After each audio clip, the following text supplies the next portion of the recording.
দিল্লির site scene আমাদের কখনো করা হয়নি।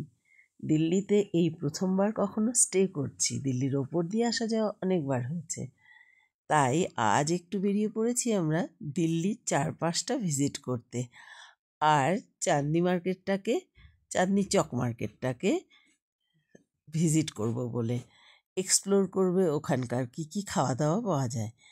এই গরমের মধ্যেও আমরা বেরিয়ে পড়েছি একটা গাড়ি নিয়ে, কারণ নতুন জায়গা দেখা আর ঘোরার আনন্দটাই আলাদা। তখন কি ঠান্ডা কি গরম, যারা ঘুরতে ভালোবাসে তাদেরকে তুমি কিছুতেই আটকাতে পারবে না।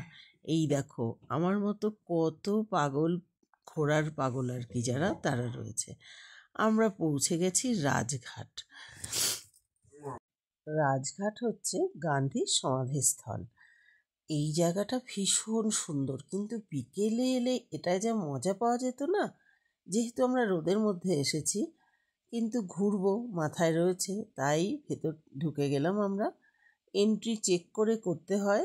এইদিকে ছোট ছেলে, বড় ছেলে, রিশু, আমি ও আমরা সবাই ঢুকে পড়েছি। এদিক ওদিক পুরোটা ঘোরাঘুরি করে দেখছি। এই দেখো চারদিকটা কত সুন্দর, কিন্তু যেহেতু সমাধিস্থল, এখানে এলে মনটা কিন্তু একটু ভারী হয়েই যায়। তবে চারদিকে সৌন্দর্যটা দেখছি, ফিল করছি, আর পুরনো কাহিনীটা তো আমাদের অনেকের মনেই আছে, সেটা মাথায় এলে তখন একটু মনটা খারাপ মতো হয়েই যাচ্ছে আর কি। যদিও এত বছর আগের ঘটনা। ওপর থেকে উঠে গিয়ে ওই পাশ থেকে দেখলাম নিচে সমাধিস্থলের মধ্যে আগুন জ্বালানো কিন্তু এখনও রয়েছে। এই দেখো সেই জায়গাটা। আস্তে আস্তে আস্তে আস্তে করে আমরা এলাম। ভীষণ রোদ, পায়ের তলার মাটি একদম গরম।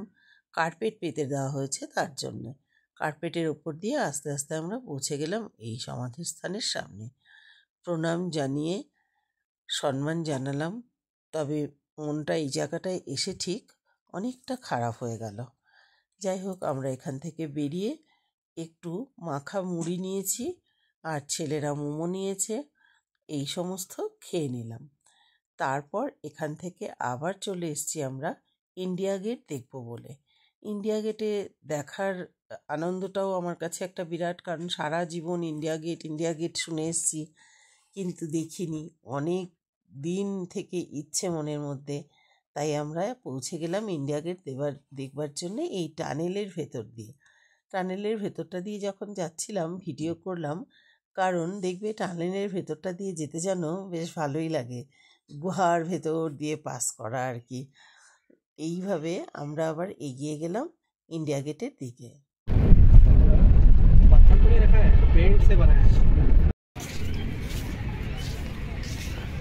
একদম চলে এসেছি ইন্ডিয়া গেটের সামনে। কেন উঠেছিলাম আমরা, চলে এসেছি ইন্ডিয়া গেটের সামনে। ইন্ডিয়া গেটের একদম সামনে, এটা হলো পেছন দিক থেকে।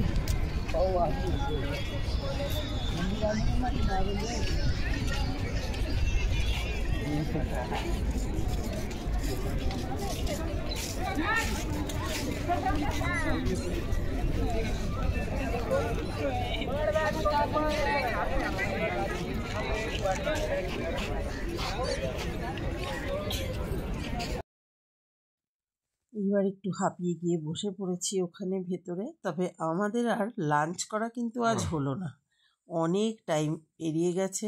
এবার চলে এসেছি আমরা চাঁদনি চক মার্কেট। এক্সপ্লোর করবে আমার ছেলে, নতুন নতুন খাবার খেয়ে। বিভিন্ন জায়গা দিয়ে এগিয়ে যাচ্ছিলাম। এই দেখো একটা খুব বড় গুরুদুয়ার, এখানটায় অনেক লোকের ভিড়।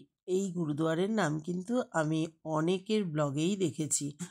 খুব সুন্দর, খুব ভালো লাগছিল, সবাইকে দেখছিলাম এখান থেকে বেরোচ্ছিল। আমরা ওখান থেকে কিছুটা এগিয়ে গেলাম, গিয়ে আমার ছেলে প্রথমেই কিনে নিল রাবড়ি খেলো। রাবড়ি খেয়ে তারপর ঢুকে গেল একদম পুরনো মার্কেটের ভেতরে, যেখানে ওই পরোটাগুলো খুব ভালো পাওয়া যায়। আশপাশের দুই দিক থেকে অনেক দোকান পেরিয়ে পেরিয়ে লোকজনের ভিড় ঠেলে এগিয়ে গেলাম ওই মার্কেটের ভেতরের এই এটা কিন্তু বাইরে একটা জিনিস লেখা আছে সেটাকে বলো।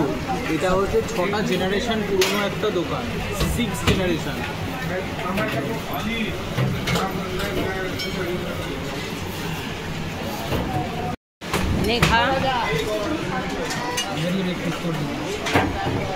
खाओ। पनीर चीज। क्या है ये? पनीर चीज। पनीर चीज पराठा, ये आलू पराठा।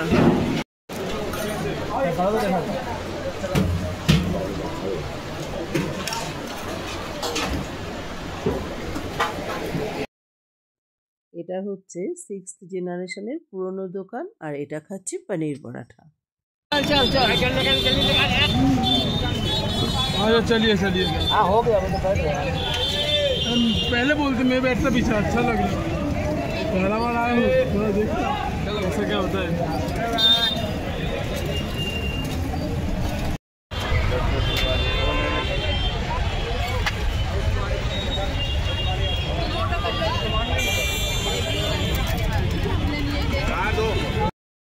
এবার চললাম দিল্লি স্টেশনের দিকে, কেননা আমাদের ট্রেন রয়েছে। আমরা এবার যাব জম্মুতে।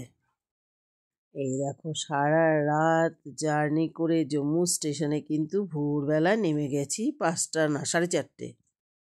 এই দেখো জম্মুতে পৌঁছে আমরা চলে এসেছি বৈষ্ণোদেবী ধামে। হোটেল বুকিং ছিল আমাদের এখানে থাকবার জন্য।